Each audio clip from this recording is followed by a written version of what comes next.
बीरबल को प्रकृति से प्रेम था और अपना ज़्यादातर वक्त बाहर खुली हवा में बिताते थे। उनकी सबसे पसंदीदा जगह शहंशाह अकबर के शाही बाग थे। इन शाही बागों की देखभाल एक मीर नाम का माली करता था। वो एक शांत इंसान था जो सीधी सादी ज़िंदगी जीता था और अपने बागों में खुश रहता था। बीरबल और मीर अक्सर बागों के पौधों, फूलों और पेड़ों की दिलचस्प बातें करते थे। बीरबल मीर के साथ अच्छा सलूक करते थे और मीर भी बीरबल को काफ़ी पसंद करता था।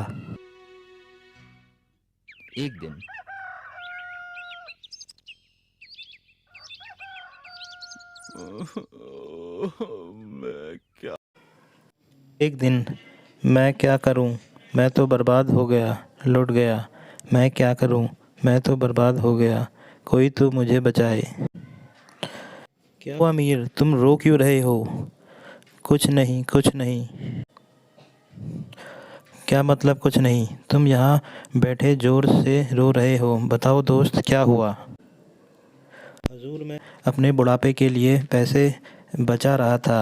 एक मटके में डालकर इस पेड़ के नीचे छुपाता आया हूँ। मैं 20 साल से ये बचत करता आया हूँ। ओह, अब मैं क्या करूँगा? धीरज रखो, सब ठीक हो जाएगा। अब बताओ क्या हुआ?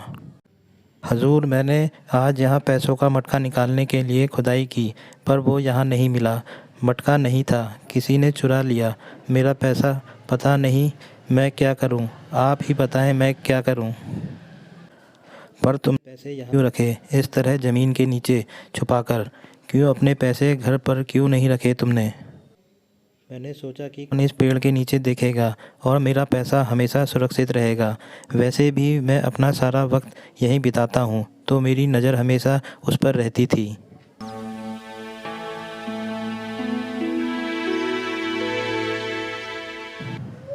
अगर ऐसा है तो जिसे तुमने बताया था चोर वही है। किसे बताया था इसके बारे में? किसी को भी नहीं हजूर, मैंने किसी से नहीं कहा था। तो फिर किसी ने तुम्हें यहाँ पैसे डालते हुए या निकालते हुए देखा होगा। लेकिन यहाँ पर तो किसी का भी आना मना है, सिवाय आपके जहाँपनाह और उनके कुछ मंत्रियों के। हाँ, ठीक कह रहे हो। मुझे वक्त दो, मैं वादा करता हूँ तुम्हारे पैसे ढूंढ लूँगा। अब घबराओ मत, घर जाकर आराम करो।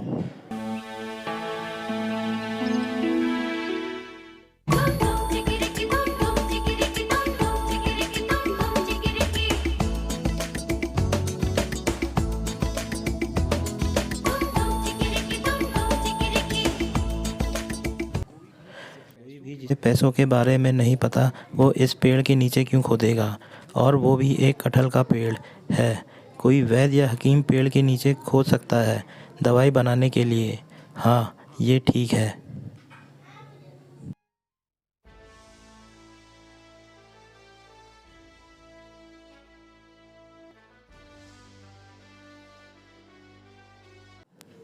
तो हजूर, जो मरी शाही बाग इस्तेमाल करते हैं, मैं उनसे कुछ पूछना चाहूँगा। ज़रूर, अगर ये तुम्हें चोर को पकड़ने में मदद करेगा तो पूछो। क्या आप में से कोई भी हाल ही में बीमार थे या किसी कारण कोई दवाई की ज़रूरत पड़ी थी? हाँ, पिछले 3-4 दिनों से मेरे गले में खराश है और मैं मेरी पत्नी की बनाई हुई आयुर्वेदिक दवाई ले रहा हूँ। दवाई बनाने के लिए जड़ी बूटी कहाँ से मिली? क्या मतलब जड़ी बूटी कहाँ मिली? वो उसे उसकी माँ ने भेजी थी, जयपुर से। मुझे गलत मत समझिए, मैं आप पर कोई तोहमत नहीं लगा रहा हूँ। कुछ ही देर में आपको सब समझा दूँगा। और कोई है जो दवाई ले रहा हो? दरअसल कहते हुए तो शर्म आती है।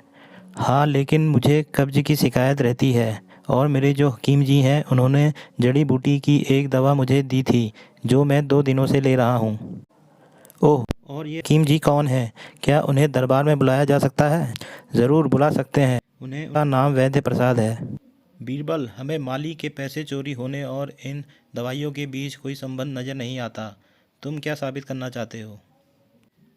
हजूर, मुझे बस कुछ वक्त और दीजिए और धीरज रखें, मैं आपको सब समझा दूंगा। ठीक है बीरबल, कार्रवाई जारी रखो। वैद्य प्रसाद को हाजिर किया जाए।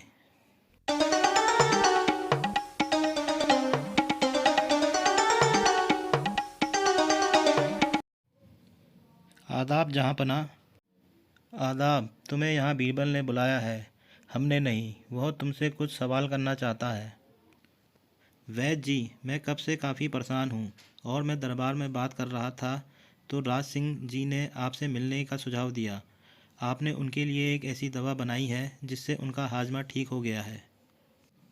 ओह जी ज़रूर, मैं आपके लिए भी वही दवाई बना दूंगा और यकीन मानिए अगले 2 दिनों में आपकी समस्या हमेशा के लिए दूर हो जाएगी। सचमुच मुझे यकीन नहीं होता, क्या ये समस्या हमेशा के लिए चली जाएगी और वो भी सिर्फ 2 दिनों में। और मैं कई महीनों से परेशान हूँ।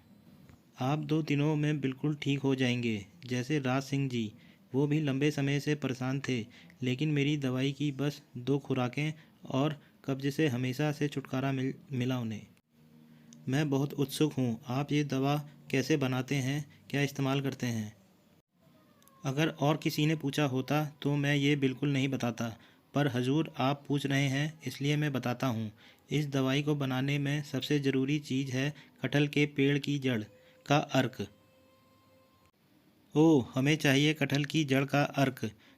तब तो मुझे और भी लंबे समय तक परेशान होना पड़ेगा। आपको इस शहर में कटहल की जड़ कहाँ मिलेगी? घबराने की कोई बात नहीं है हजूर, एक कटहल का पेड़ शहंशाह के शाही बाग में ही है। ओह, ऐसी बात है। खैर वैद्य जी, मैं आपको सच बोलने का एक मौका दूंगा। मीर के पैसे लौटाने का, जो बाग का माली है, वो पैसे जो आपको पेड़ के नीचे मिले। मीर मीर जी हजूर, मुझे माफ़ कीजिएगा। मुझे वह मटका पेड़ के नीचे मिला और मैंने सोचा कि काफ़ी समय से पड़ा है और जिसने छुपाया है वो भूल गया है, इसलिए मैंने पैसे ले लिए। खैर, एक वैद्य होने के नाते तुम्हें लोगों की तकलीफ़ दूर करनी चाहिए, ना कि खुद उनकी दर्द की वजह बनना चाहिए। हजूर मुझे माफ़ कीजिए, मैं बेहद शर्मिंदा हूँ। मैंने लालच में आकर ऐसा काम किया था। मैं ऐसा अब कभी नहीं करूँगा हजूर। हजूर मुझे लगता है हमें इसे माफ़ कर देना चाहिए, सच बोलने के लिए। ठीक है, अगर तुम्हें ऐसा लगता है तो। हजूर, अब हमें मीर को बुलाकर उसे यह खुशखबरी सुनानी चाहिए। ज़रूर बीरबल, ज़रूर। मीर दरबार में पेश हो।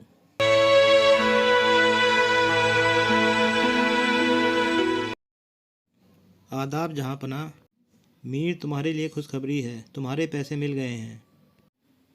क्या ये सच है? मुझे यकीन नहीं हो रहा। मैंने तो पैसे मिलने की सारी उम्मीद छोड़ दी थी। बहुत बहुत शुक्रिया। इतनी जल्दी नहीं। उस मटके में कितने पैसे थे? जनाब, उसमें 75 सोने की असरफियाँ थी। मीर, तुम्हें तुम्हारे पैसे मिल जाएंगे, लेकिन 10 असरफियाँ कम मिलेंगी तुम्हारी बेवकूफ़ी के लिए, जो तुमने पैसों को ऐसी जगह छुपाया। ये 10 असरफियाँ वैद्य जी को सच बोलने के लिए दिए जाएंगी। बीरबल, बहुत खूब, कमाल का इंसाफ किया है तुमने। हमें फ़ख्र है तुम पर। लेकिन हमें ये बताओ, आखिर तुम्हें एक वैद्य की बात कैसे सूझी? हजूर, मुझे एक वैद्य की बात इसलिए सूझी क्योंकि उनके पास ही कोई अच्छा कारण हो सकता है कटहल के पेड़ के नीचे खुदाई करने का, वरना और कोई तो फल तोड़ेगा, जड़ नहीं। बहुत खूब, शाबाश बीरबल, शाबाश। शुक्रिया जहाँपनाह, शुक्रिया। शुक्रिया हजूर, शुक्रिया।